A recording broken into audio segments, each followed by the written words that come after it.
Parashat Re'eh. S'il s'élève au milieu de toi un prophète ou un visionnaire, t'offrant pour caution un signe ou un miracle, quand même s'accomplirait le signe ou le miracle qu'il t'a annoncé, en disant, suivant des dieux étrangers que tu ne connais pas et adorons-les, tu n'écouteras pas les paroles de ce prophète ou de ce visionnaire, car l'Éternel, votre Dieu, vous met à l'épreuve pour constater si vous l'aimez réellement de tout votre cœur et de toute votre âme. C'est l'Éternel, votre Dieu, qu'il faut suivre. C'est lui que vous devez craindre. Vous n'observerez que ses préceptes, n'obéirez qu'à sa voix, à lui, votre culte, à lui, votre attachement. Pour ce prophète ou ce visionnaire, il sera mis à mort parce qu'il a prêché la révolte contre l'Éternel, votre Dieu. Deutéronome chapitre 13. Cette section de la Torah, qui évoque le faux prophète, soulève un grand nombre d'interrogations.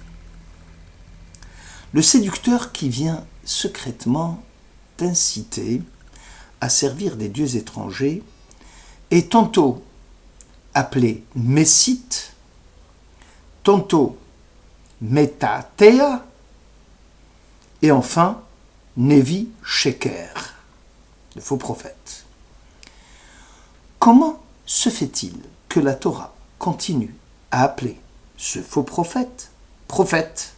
Dans le mot Navi Sheker, il y a le mot Navi, sachant qu'il a tenté de t'éloigner de l'Éternel ton Dieu qui t'a sauvé du pays d'Égypte. De plus, le faux prophète manifeste le pouvoir d'accomplir des signes ou des miracles qu'il avait annoncés. Est-il concevable que le pervers séducteur puisse agir impunément de la sorte? Une autre question, la réponse donnée par la Bible ne peut pas nous satisfaire, car l'Éternel vous met à l'épreuve pour constater si vous l'aimez réellement. De quelle épreuve s'agit-il? Est-il permis de mettre une embûche devant un aveugle? La question décisive est, peut-on se fier aux prophètes? Leur témoignage est-il digne de confiance? Sur les prophètes, il y a 3 jugements possibles.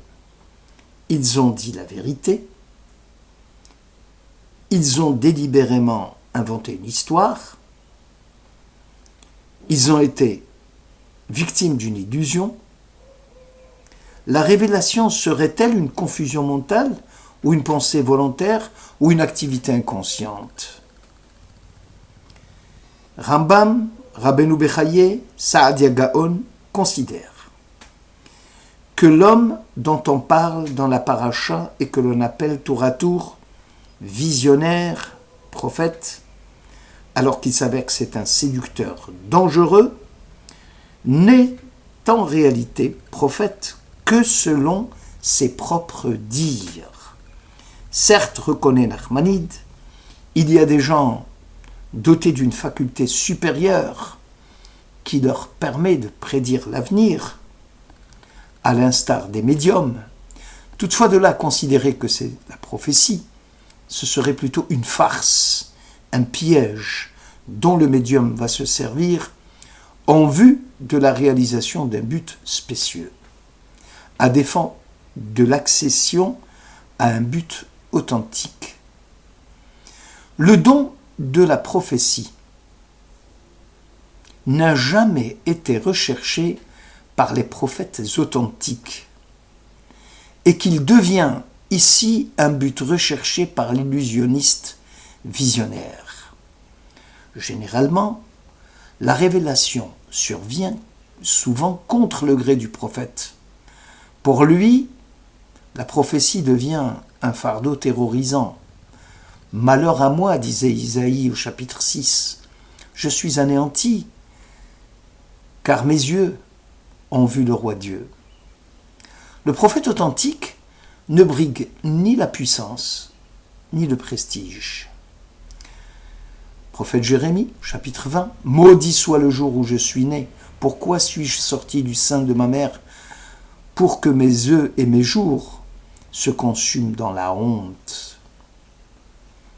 Selon Nachmanides, repris par Rabbi David Hoffman, le visionnaire n'est pas là pour tester le niveau de religiosité d'Israël, mais au contraire pour dévoiler la foi vivante et cachée qui vibre dans le cœur de chacun des membres de la communauté.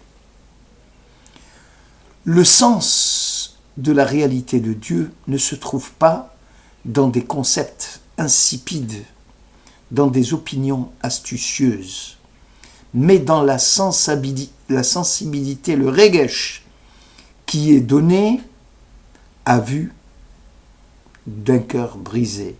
Là, le visionnaire, en essayant de nous détourner de la foi, nous aide au contraire à ressentir sa présence, bien que nous ne pouvons pas sentir son essence. Comment savoir si notre âme est touchée par le Dieu vivant? Par quel étalon de mesure mettons-nous à l'épreuve la véracité de notre intuition religieuse? Les tests négatifs développés par le faux prophète sont les dernières lueurs d'une intuition religieuse, où nous apercevons la voie qui rassemble nos vies éparses. Il s'agit alors d'une balise sur le chemin de Dieu, ou alors nous ratons le test de l'existence religieuse et nous resterons égarés à tout jamais. Abrabanel adopte une position rationaliste. Il ne pense pas que le faux prophète puisse détourner les esprits du chemin de Dieu. La Torah, dit Abrabanel, utilise à bon escient, avec une sorte de prédilection pour le langage sublime et ampoulé, le procédé classique de l'exagération ou de l'extravagance. Imaginons, dit le célèbre commentateur, qu'un visionnaire décide par son pouvoir imaginaire d'arrêter la course de l'astre solaire pour apporter la preuve de ses affirmations, comme ce fut le cas pour Josué. Même si cela pouvait s'avérer vrai, pour justement détourner les hommes du chemin de Dieu, il n'y a pas lieu de croire en lui. Il n'y a pas lieu de rompre les liens qui nous unissent au peuple qui a vécu avec la voix de Dieu. Notre problème est de savoir comment partager cette certitude d'Israël, comment acquérir un sens collectif de la présence de Dieu à travers la Bible. En d'autres termes, nous n'acceptons pas la parole de Dieu en raison d'une preuve ou de plusieurs, mais surtout parce que nous tournons vers Dieu pour trouver un sens à l'existence humaine. Sens qui donne aux raisons leur force convaincante. Abrabanel apporte la preuve en insistant sur le verbe « venatan lecha ot ». Il accomplira un signe dans un cadre naturel et non « ve'asa lecha ot ». Il fera un miracle qui généralement se produit dans un cadre extranaturel. Le célèbre commentateur admet la possibilité de connaître à l'avance certains événements et même de les annoncer. Cela n'a rien, dit-il, de surprenant, car la connaissance des thèmes astraux peut aider à déceler, dit-il, certains phénomènes. Tous les commentaires de la Torah concernant les faux prophètes ont puisé leur source d'inspiration dans la fameuse polémique opposant Rabbi Yossi HaGalidi, docteur de la Mishnah, à Rabbi Akiva, un autre grand de la Mishnah. Dans le traité Sanhedrin 90, le premier, Rabbi Yossi HaGalidi, soutient que la Torah a parfaitement compris la motivation qui anime les idolâtres et qui cherchent des preuves. Aussi va-t-elle prendre les devants en affirmant que même si ceux-ci se montrent capables de stopper la marche du soleil dans le ciel, tu ne peux jamais accepter une telle démonstration de leur part. Rabbi Akiva s'exclame, « À Dieu ne plaise, jamais le Saint béni soit-il ne peut accéder à la demande des mécréants en modifiant le cours naturel des choses. » Cette péricope concerne celui qui serait, à l'instar de Hanania ben Zakkour, dit Rabbi Akiva, et qui fut dans un premier temps un prophète authentique et qui sombrera après dans des illusions de vision. Il arrive aux prophètes authentiques d'analyser correctement leurs vies intérieures pour mieux distinguer les sentiments nés dans leur cœur des idées venant de l'extérieur. Ainsi, les prophètes de Dieu discernent le vrai du faux,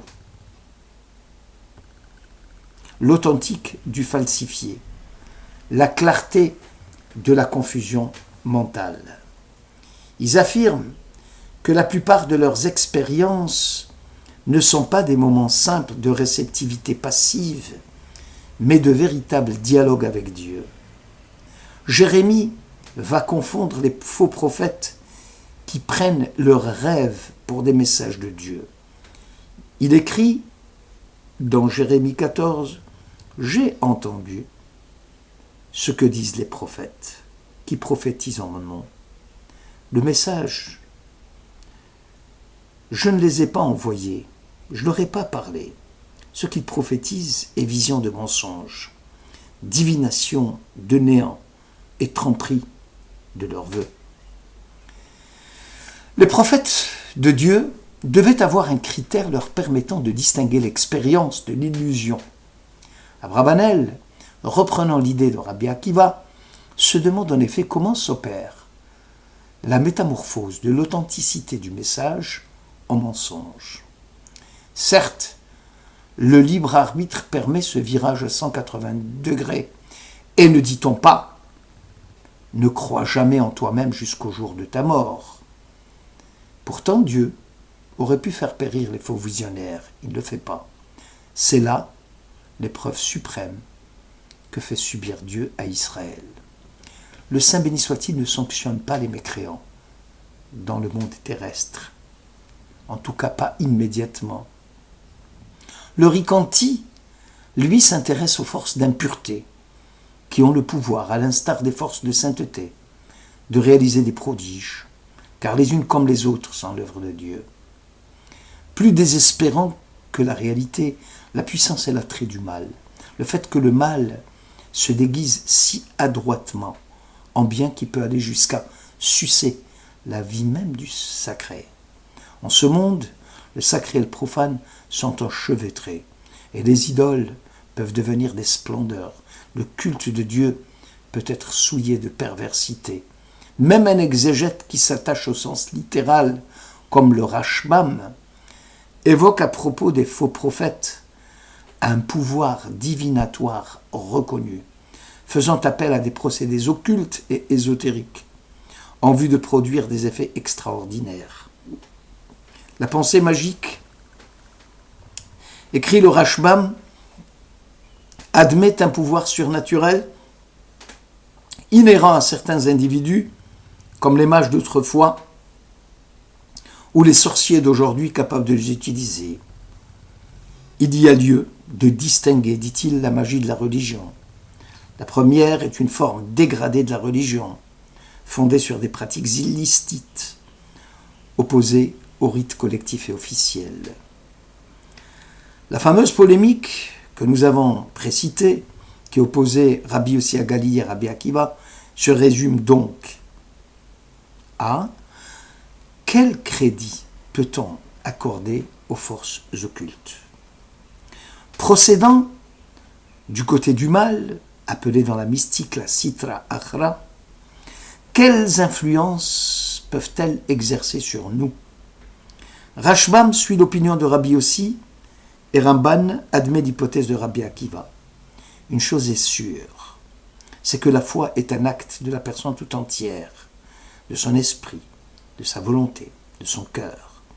La foi est sensibilité, compréhension, engagement et bien. Ce n'est pas quelque chose d'achevé une fois pour toutes, c'est une attitude que l'on peut gagner et l'on peut perdre. La foi de Dieu n'est pas d'une atteinte facile, et pourtant la foi, malgré la difficulté de croire, implique la fidélité de l'acceptation du fait que Dieu reste caché. Le défaut de perception de Dieu directement est le triste paradoxe de notre existence religieuse. Toutefois, notre devoir est de continuer à avoir foi en Dieu, de ramener Dieu dans un monde, dans nos vies. Rendre un culte à Dieu, c'est répandre sa présence dans le monde. Merci de votre écoute.